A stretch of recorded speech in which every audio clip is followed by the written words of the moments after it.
series book that we started in, I think, 2 other videos so far, that we're gently flipping through and reading.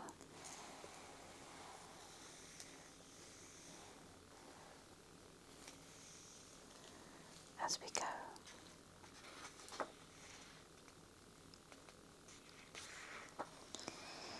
I hope you are okay and that this helps in any way that you need.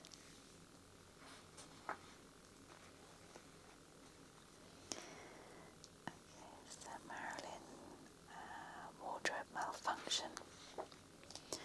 During the press conference with Laurence Olivier, the strap on Marilyn's dress broke, threatening but also to reveal her body, but also to undermine the serious image she was attempting to cultivate. Olivier believed that the accident was a publicity stunt, but either way, it certainly grabbed the attention of the assembled reporters.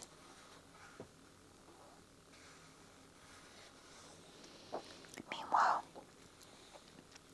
Marilyn had been continuing to negotiate with Fox in the hope of resolving their dispute, and she was soon to return to Hollywood with an unprecedented deal which included a percentage of film takings and the approval of her scripts, cinematographers and directors.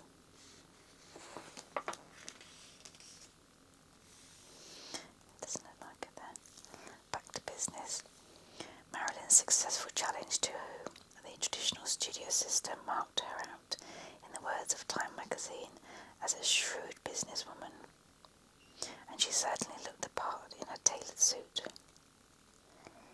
Marilyn's new contract also gave her permission to work on one film a year independently of Fox, and it was soon announced that The Sleeping Prince would be produced for Warner Brothers. Here she is pictured with Jack Warner, who seems overjoyed at the prospect.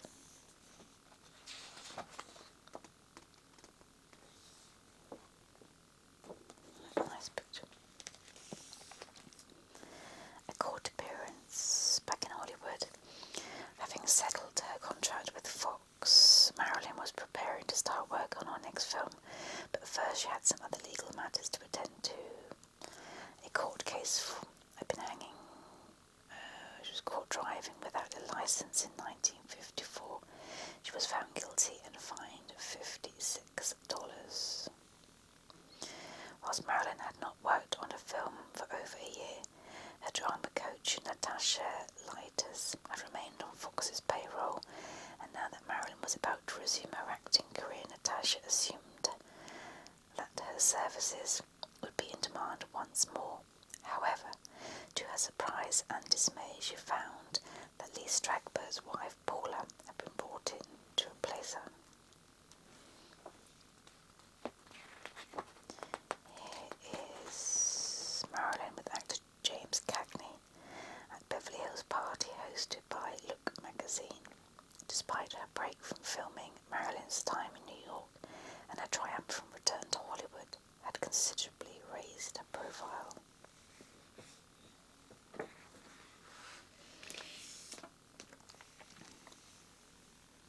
Before work on The Sleeping Prince got underway, Marilyn began her next film for 20th Century Fox, Bus Stop. It told the story of a barroom singer, Sherry, who falls for the charms of a cowboy, Bo. Marilyn was to play the part of Sherry, whilst Don Murray was selected as the leading man.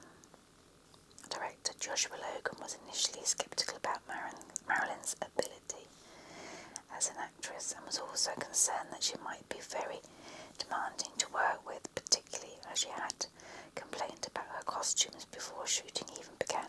However, after she picked out some clothes that even he agreed were more suited to the character, his fears were allayed. At first, Logan refused to allow drama coach Paula Strasberg on set, but he soon relented and even made exceptions for Marilyn's frequent late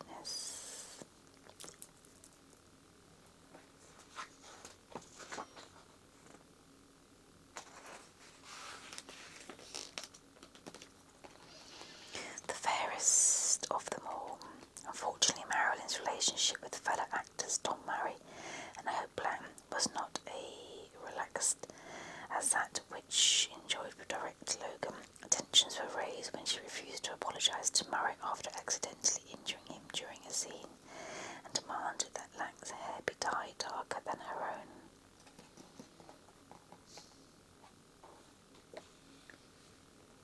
Marilyn, Tom Murray and Arthur O'Connell, who played the part of Bo's guardian, Virgil Blessing, filming took place in the mountains of Idaho and in the Arizona desert, and Marilyn found it an exhausting experience. She also came down with a case of bronchitis, which resulted in her being hospitalised for several days.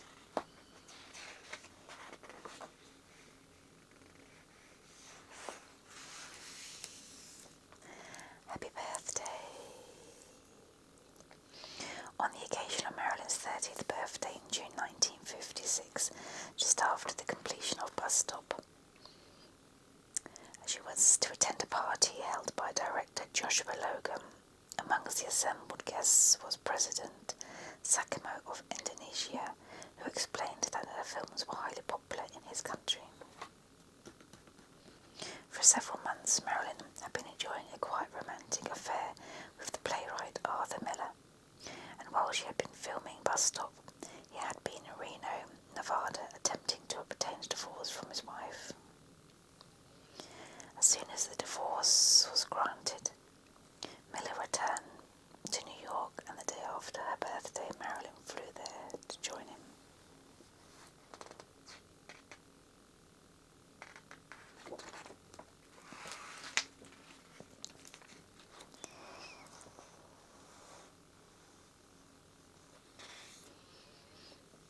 Her lips were sealed on her arrival at New York's Idaho Airport the day after her birthday.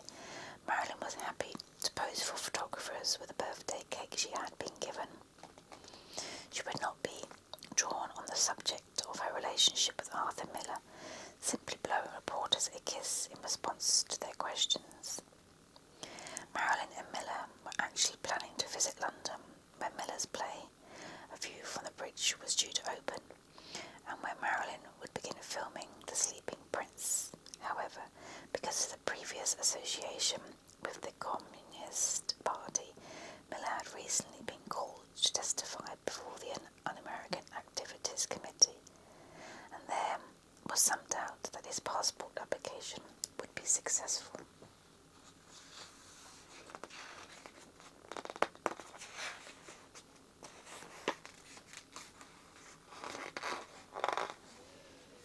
Wedding plans.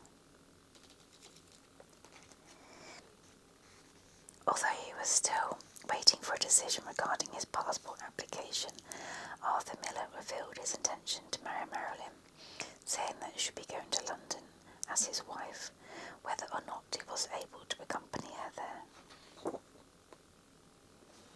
The press were understandably excited by the news, but Miller had known that Marilyn was a girl that he wanted to marry ever since becoming reacquainted with her in New York, and has told his parents so after she had visited their home.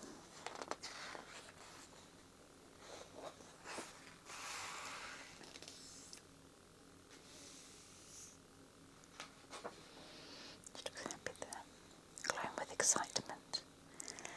Following Arthur Miller's revelation that he and Marilyn planned to be wed, she had no need to hide the fact from reporters, and could barely contain her excitement as she discussed the matter with them at a press conference in New York. A date had not yet been set, but journalists were informed that the ceremony would be held sometime in July.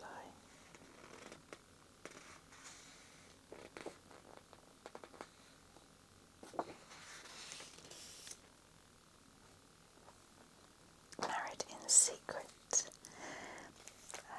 Hounded by reporters, Arthur and Marilyn decided to leave New York City for Miller's countryside retreat in Connecticut, but the press were quick to follow them. As a result, the couple conceded a relaxed photo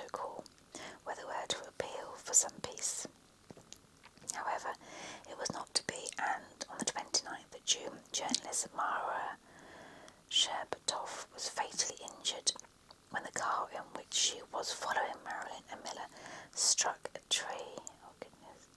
Arthur Miller promptly moved the wedding forward to that evening in an attempt to put an end to the media attention, and they were married in secret at a civil ceremony in White Plains, New York. This was followed by a religious ceremony held at the home of Miller's agent, Kay Brown.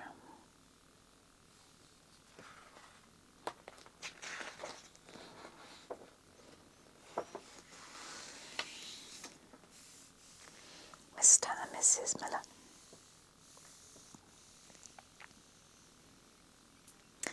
Seemingly unperturbed by the tragic car crash that they had witnessed the previous day, newlyweds Arthur and Marilyn set off for a picnic. Secretly, however, Marilyn regarded the incident as an ominous sign, since it had occurred so very close to their wedding. Marilyn was further distressed by the fact that they were due to leave the US for London in less than 2 weeks' time, but was still waiting to hear if her husband would be granted a passport.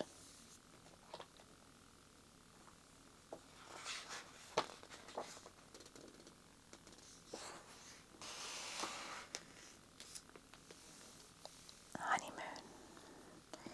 With just days to spare, the news came that Miller's passport had been approved, and the couple could now enjoy the planned trip to London together.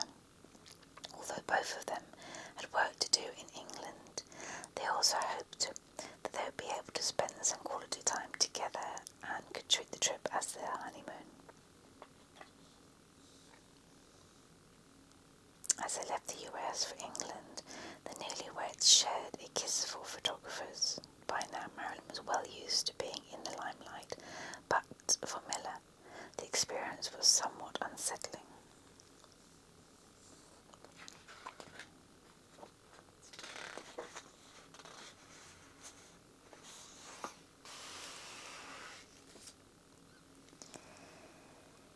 Welcomed by the Oliviers. On their arrival in London, Arthur and Marilyn were greeted by Laurence Olivier and his wife Vivian Leigh, who had starred in the original stage production of The Sleeping Prince. Marilyn and Olivier were due to begin work on a film version, which would be the first project for Marilyn Munroe's productions. Both Marilyn and Olivier would star in the film, and he would also be acting as producer and director. Marilyn saw it as a great opportunity to work with such a highly regarded actor, whilst Olivia hoped that being associated with superstar Marilyn might invigorate his career. Having been collected at the airport, the Millers and Milton Green, who had accompanied them, were chauffeured to their rented mansion, Parkside House, which lay just outside of Windsor, Great Park. The Oliviers arrived shortly afterwards, providing opportunity for an impromptu photo call.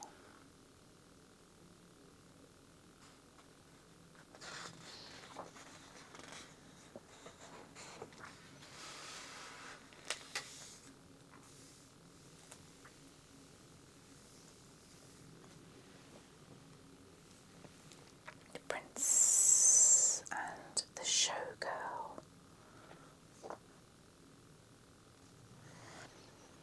Although The Sleeping Prince would eventually be released, as The Prince and the Showgirl filming commenced under the play's original title, both Marilyn and Olivier were excited about the project, but it would not be long until problems arose. Marilyn's style of acting, which had been fostered by Lee Strasberg, was completely at odds with that of Olivier, and with Paula Strasberg coaching Marilyn on set, Olivia felt that he was being constantly undermined. Tensions on set were also exasperated by Marilyn's habitual lateness and her failure to remember her lines, which Olivia saw as deeply unprofessional. All of this served to increase Marilyn's anxiety, which was already causing her sleepless nights. It seemed that she was beginning to become trapped in a vicious circle, whereby she would rely on alcohol and sleeping tablets in order to cope with the stress. However, somehow Marilyn always seemed to shine for the cameras. Despite her fame, Marilyn found that in London she could melt into a crowd if she chose to, as she had sometimes done in New York.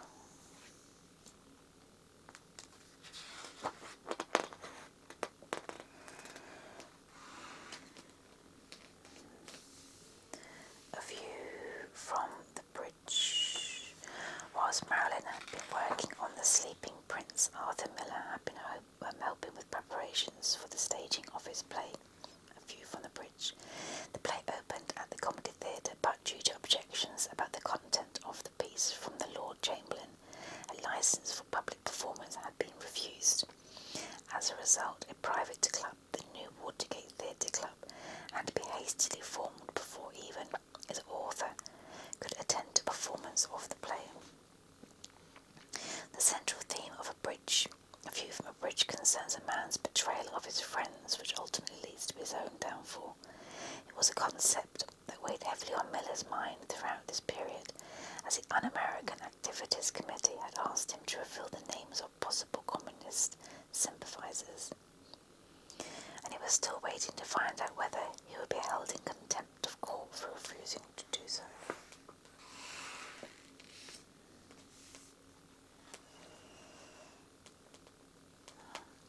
Black Tie premiere.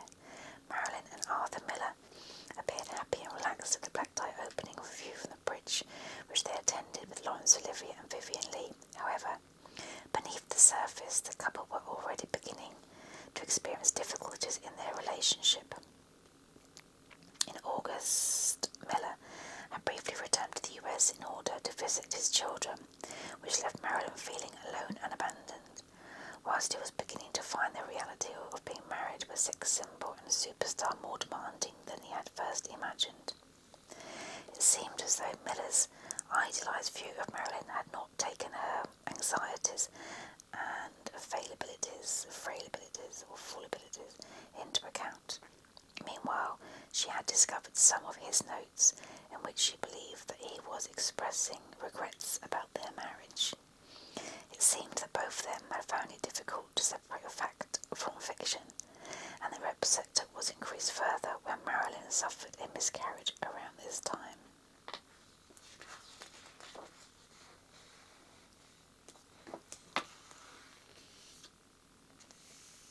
Homebound. This was almost like the last scene in Greece. Marilyn and Miller agreed to cast members backstage after a performance of A View from the Bridge. Despite being a busy schedules, the couple attended several theatre performances in London, including South Sea Bubble, featuring Vivien Leigh, and Breath's Causation Chalk Circle. Marilyn waves goodbye from her car as she and her husband prepared to leave London. Their time in England had been full of ups and downs, and they were looking forward to returning home. During their stay in London, Marilyn's last movie, Bus Stop, had been released glowing reviews in which the critics finally seemed to recognise her capability as an actress. However, a dramatic and moving monologue, which Marilyn had regarded as her best work, had possibly her best chance of an Oscar nomination, had been cut from the film. Marilyn had seen a rough cut of the movie whilst in England and was naturally upset by the edit. She had hoped that it would finally dispel the myth that she was only capable of portraying a dumb blonde and, moreover, would win Miller's respect. Oh dear.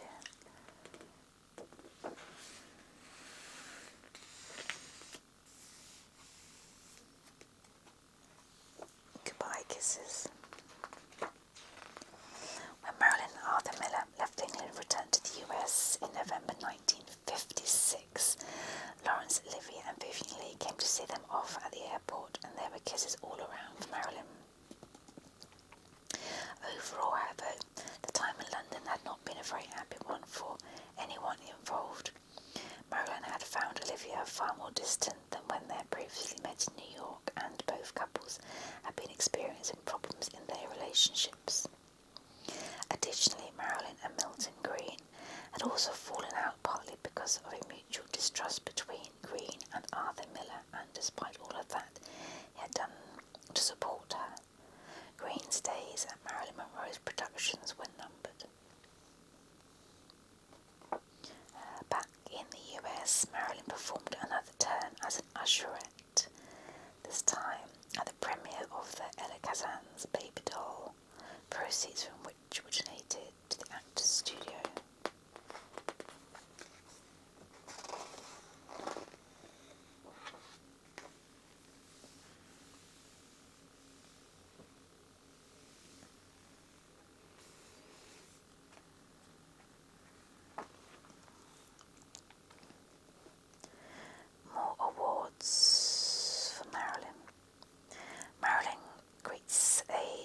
Stellar Award and the French Crystal Star.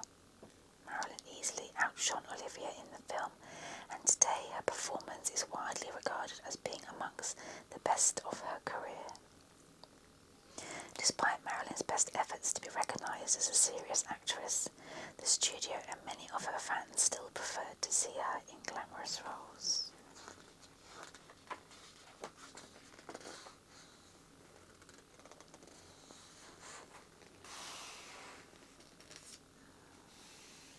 Back in New York. Upon her return to the US, Marilyn decided to take another break from filming in order to concentrate on repairing her relationship with Arthur Miller. The couple settled in an apartment in New York where Miller could work whilst Marilyn set about making it into a home that they could both enjoy. However, she would still found the time to attend the occasional social function, such as his April in Paris ball, where she is pictured with society hostess Elsa Maxwell. Marilyn and Arthur Miller were also determined to try again for a baby, and because of her earlier problems with endometriosis, she began treatment at Doctors Hospital in New York.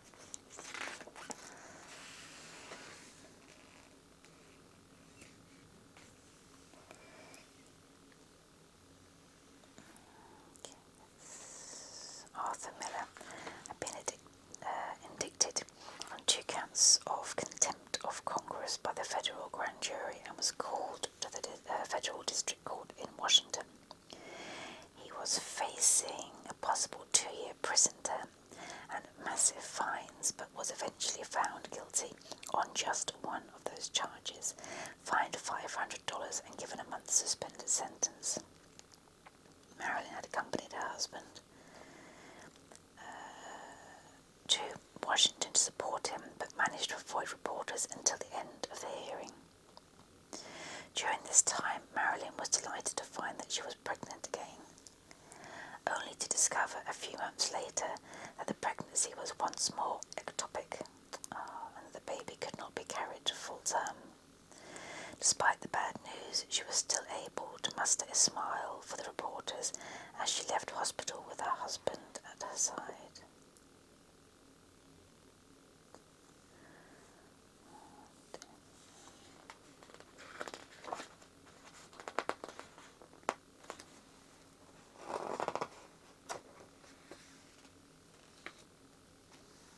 Some like it hot. I think we'll have this as the last one in this video, I think. And then we'll continue, I promise, in the next video. So, although Marilyn still had a number of films to make for Fox in order to fulfill her contractual obligations, she was still also entitled to appear in movies for other production companies, and so began talks with the Merge Brothers and United Artists after receiving the script for Some Like It Hot from director Billy Wilder.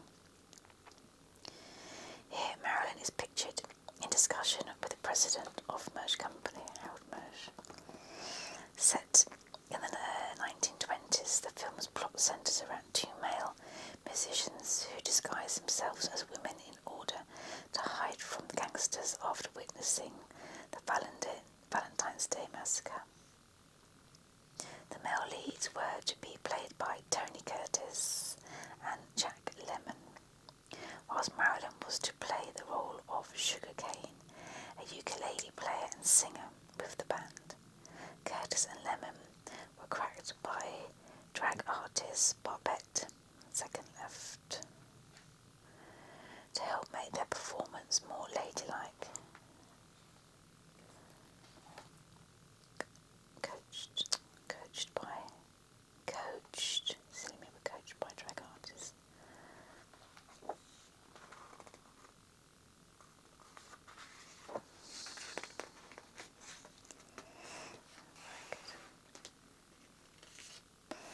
Okay, let's stop there. Sugar cane.